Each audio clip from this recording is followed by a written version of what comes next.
જય શ્રી કૃષ્ણ. શ્રીમદ ભાગવત મહાપુરાણ પંચમ સ્કંદ અધ્યાય 24. સૂર્યની નીચેના ગ્રહો તથા 7 પાતાળનું વર્ણન. શ્રી સુખદેવજી બોલ્યા, સૂર્યની નીચે 10,000 યોજને રાહુ ગ્રહ નક્ષત્રની પેઠે ફરે છે એમ કેટલાક વિદ્વાનો કહે છે.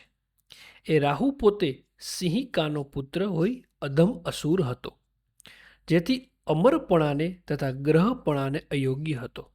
છતાં ભગવાનની કૃપાથી તે અમરપણું તથા ગ્રહપણું પામ્યો છે. હે તાત, એ રાહુના જન્મ તથા કર્મ આગળ હું કહીશ. તપતા આ સૂર્યમંડળનો વિસ્તાર 10,000 યોજન કહે છે.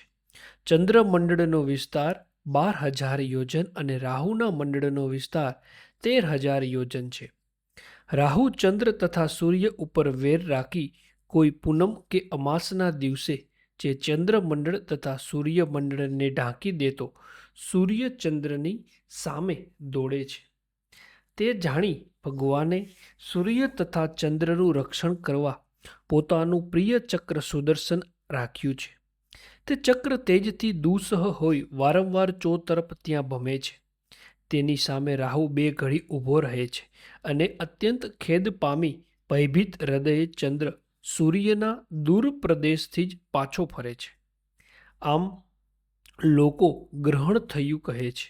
જો રાહુ ગ્રહની નીચે તેટલા જ યોજન દૂર સિદ્ધો, ચારણો તથા વિદ્યાધરોના સ્થાનો છે, તેઓની નીચે પિશાચો, પ્રેતો તથા ભૂત ગણોના વિહારનું સ્થાન અંતરિક્ષ છે.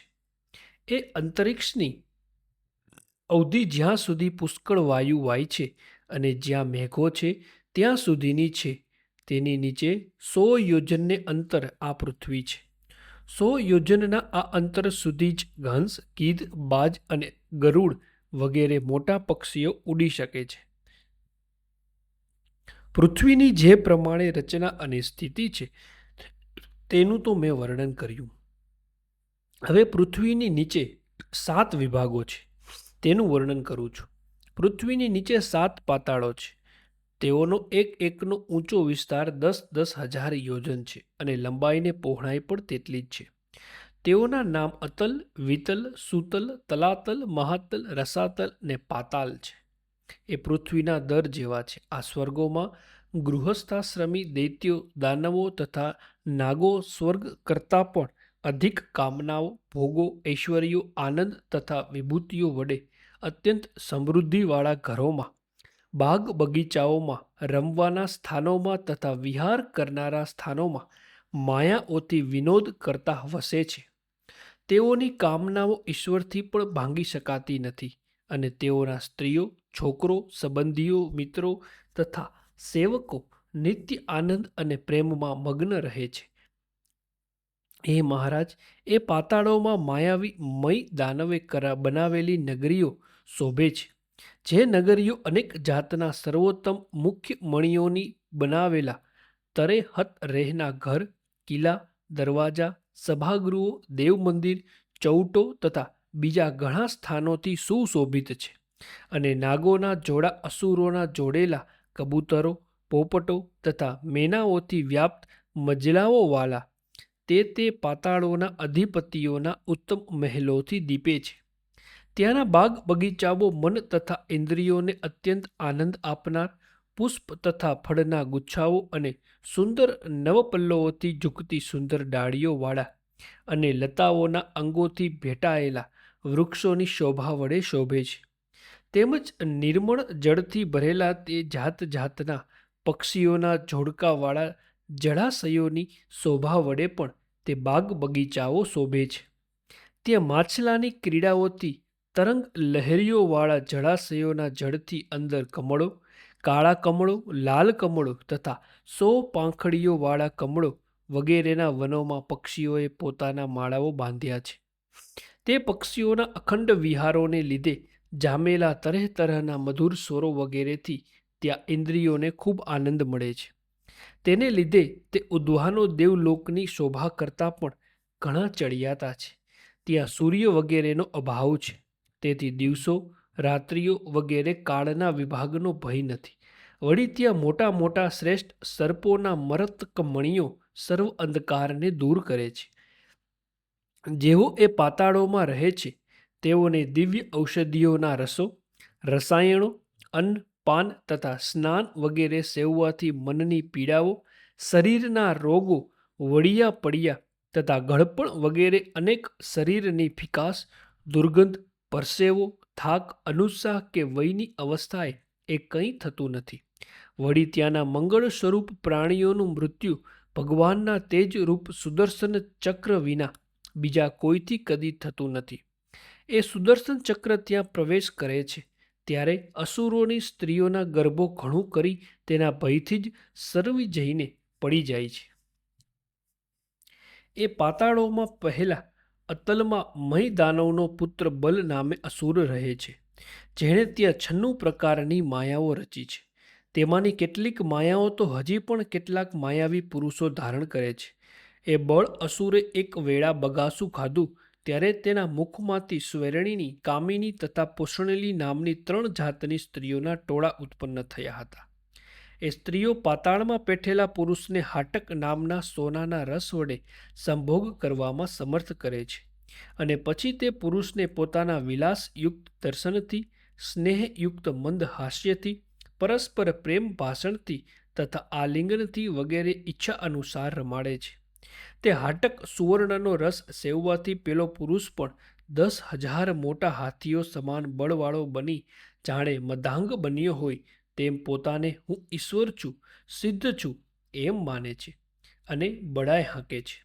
એ અતલની નીચે વિતલમાં ભગવાન હાટકેશ્વર મહાદેવ પોતાના પાર્ષદોથી વીંટાઈ પ્રજાપતિની સૃષ્ટિમાં વૃદ્ધિ કરવા માટે પાર્વતીની સાથે યુગલ રૂપે રહે છે. એ મહાદેવ તથા પાર્વતીના વીર્યમાંથી ત્યાં હાટકી નામની શ્રેષ્ઠ નદી વહે છે. તેના જળને વાયુથી વધેલો અગ્નિ બળથી પી જાય છે અને પછી તે પીધેલા પાણીને થૂકી નાખે છે. તેમાંથી હાટક નામનું સોનું ઉત્પન્ન થાય છે, જેના આભૂષણોથી બનાવી અસુર રાજાઓના અંતઃપુરો પુરુષોમાં તથા સ્ત્રીઓમાં પહેરે છે. એ વિતલની નીચે સુતલ નામનું પાતાળ છે. ત્યાં ઉદાર કીર્તિવાળો અને પવિત્ર યશવાળો વિરોચનનો પુત્ર બલિ રાજા હજી રહે છે.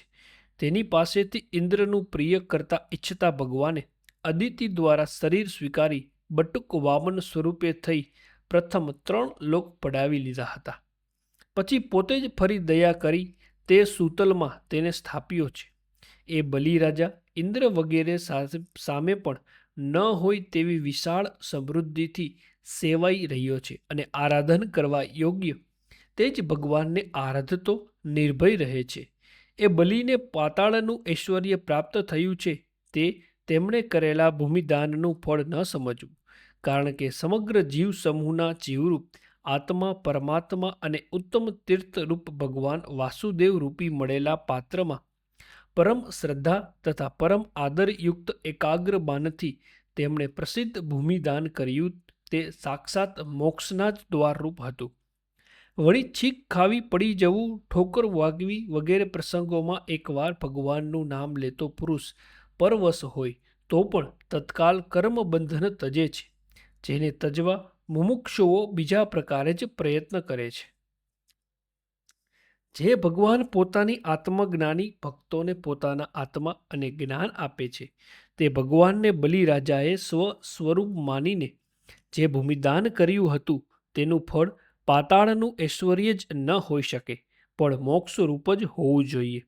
ભગવાને બલિ રાજાને પાતાળનું ઐશ્વર્ય આપ્યું એ ખરી રીતે તેના પર કંઈક કૃપા કરી નથી, કારણ કે પરમાત્માના સ્મરણનો નાશ કરવાનું માયામય ભાગોનું ઐશ્વર્ય જ ભગવાને તેને આપ્યું છે. ભગવાનને કોઈ ઉપાય ન મળ્યું ત્યારે તેમણે યાચના કરવાના બહાનાથી બલિ રાજા પાસેથી માત્ર તેના શરીર વિના 3 લોક પડાવી લીધા.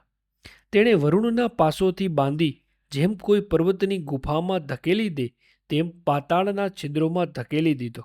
છતાં તે વેળા બલિ રાજા આ પ્રમાણે બોલ્યો હતો: ખરેખર ખેદની વાત છે કે આ ઇન્દ્ર વિદ્વાન છે તો પણ પુરુષાર્થ મેળવવામાં અશક્ય અતિ નિપુણ નથી, કારણ કે ઇન્દ્ર પોતાની સાથે એકાંતમાં વિચાર ચલાવવા બૃહસ્પતિને મંત્રી તરીકે સ્વીકાર્યા છે. છતાં આ ઉપનેન્દ્ર ભગવાન દ્વારા મારી પાસેના માત્ર 3 લોકની કામનાઓથી જ માગણી કરી, પણ તે ભગવાનની પોતાની જ અથવા તેમના દાસત્વની માગણી કરી નહીં. કારણ કે અત્યંત ગંભીર વેગવાળા કાળની પાસે માત્ર એક જ મન્વંતરમાં ઉલટ સુલટ થતા આ 3 લોક શું હિસાબમાં છે? તે અતિ નાશવંત અને તુચ્છ વસ્તુ છે. માટે ભગવાન પ્રસન્ન થયા હતા તો ઇન્દ્રે ભગવાનને જ માંગી લેવા યોગ્ય હતા. 3 લોકની તેને જરૂર જ હતી. તો તેણે મારી પાસે માત્ર બૃહસ્પતિને જ મોકલવો હતો, કારણ કે હું તો હર કોઈ બ્રાહ્મણને મારું સર્વસ્વ આપી દેવા તૈયાર જ હતો. છતાં ઇન્દ્ર ભગવાને દ્વારા ત્રૈલોક્યની માગણી કરી તે કેવળ મૂર્ખાઈએ જ કરી છે. અરે, અમારા દાદા પ્રહલાદજી પણ ભગવાનની પાસે તેમનું દાસત્વ જ માંગી લીધું હતું, પણ પોતાના પિતા મરણ પામ્યા ત્યારે ભગવાને પોતે આપેલા માંડેલું પિતાનું નિર્ભય રાજ્યપદ માંગ્યું ન હતું. કારણ કે પ્રહલાદજી સમજતા હતા કે આ રાજ્યપદ રૂપી વસ્તુ તો ભગવાનથી જુદી જ છે, તેથી જ તેમણે તે લીધી ન હતી. તેના રાગ દ્વેષાદી મેલ દૂર થયા નહીં, અને તેથી જ જેના પર ભગવાનની કૃપા ઓછી છે એવો અમારા જેવો કયો પુરુષ એ મહાનુભાવ પ્રહલાદજીના માર્ગે જવાની ઈચ્છા પણ કરી શકે? બલિ રાજાનું એ ચરિત્ર આગળ કહેવાશે, જે રાજાના દ્વારમાં સમગ્ર જગતના ગુરુ અને પોતાના ભક્તે પર કૃપાયુક્ત હૃદયવાળા ભગવાન નારાયણ પોતે હાથમાં ગદા લઈ ઊભા રહ્યા છે. જે શ્રી નારાયણે રાવણ જ્યારે દિગ્વિજય કરવા નીકળ્યો અને બલિ રાજાના દ્વારમાં પેસતો હતો ત્યારે માત્ર પોતાના પગના અંગૂઠાથી જ તેને લાખો યોજન દૂર ફેંકી દીધો હતો. તે સૂતલની નીચે તલાતલમાં મય નામના દાનવોને રાજા પૂજાય છે ને સુખથી રહે છે.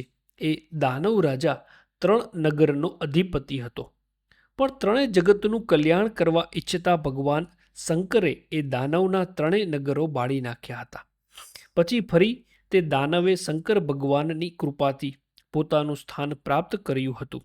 તે દાનવ માયાવી પુરુષોને તો આચાર્ય છે અને મહાદેવજી પોતે તેની રક્ષા કરે છે, તેથી તેને ભગવાનના સુદર્શન ચક્રનો ભય નથી. તે તલાતલની નીચે મહાતલ છે. ત્યાં કદ્રુના પુત્ર સર્પોના ક્રોધવશ નામનો સમુદાય વસે છે. તે સર્પોને અનેક માથા હોય છે. તેમાં કુહક, તક્ષક, કાલિય તથા સુશેષ વગેરે મુખ્ય છે. તેઓના શરીર મોટા હોય છે. તેઓ શ્રી હરિના વાહન ગરુડથી જ હંમેશા ભયભીત રહે છે, અને પોતાના સ્ત્રી, પુત્ર, મિત્ર તથા કુટુંબના સંગને લીધે તેઓ કોઈ વખતે પ્રમાદી થઈ ફર્યા કરે છે. એ મહાતલની નીચે રસાતલ છે. ત્યાં પણ નિવાતક કવચ તથા કાલેય નામના હિરણ્યપુરમાં વસનારા દૈત્યો તથા દાનવો રહે છે. તેઓ જન્મથી જ દેવોના શત્રુ, મહાબળવાન અને મહાસાહસિક હોય છે. તે છતાં તેઓના બળ તથા ગર્વ સમગ્ર લોક કરતા પ્રભાવશાળી શ્રી હરિના જ સુદર્શન ચક્રથી નાશ પામ્યા છે. તેથી દરેકમાં રહેનારા સર્પોની પેઠે એ પાતાળમાં તેઓ રહે છે, અને ઇન્દ્રની દૂતી શર્મા નામની દેવોની કુતરીની મંત્રવર્ણવાળી વાણીને લીધે ઇન્દ્રથી ડરે છે. એ રસાતળની નીચે પાતાળ છે. તે વાસુકી વગેરે નાગ લોકોના રાજાઓ રહે છે. તેમાં શંખ, કુલિક, મહાશંખ, શ્વેત, ધનંજય, ધૃતરાષ્ટ્ર, શંખચૂડ, કંબલ, અશ્વતર તથા દેવદત્ત વગેરે મુખ્ય છે. તેઓના શરીર મોટા હોય છે. તેઓ ઘણા જ ક્રોધી હોય છે. તેમાંના ઘણાને 5, 7, 10, 100 કે 1000 મસ્તકો પણ હોય છે. તેઓના મસ્તકો પર એવા તેજસ્વી મહામણિઓ જન્મસિદ્ધ હોય છે કે જેઓ પાતાળરૂપી ગુફામાં રહેલા સર્વ અંધકારનો પોતાની કાંતિ વડે નાશ કરે છે. શ્રીમદ ભાગવત મહાપુરાણ, પંચમ સ્કંદ, અધ્યાય 24 સમાપ્ત. જય શ્રી કૃષ્ણ.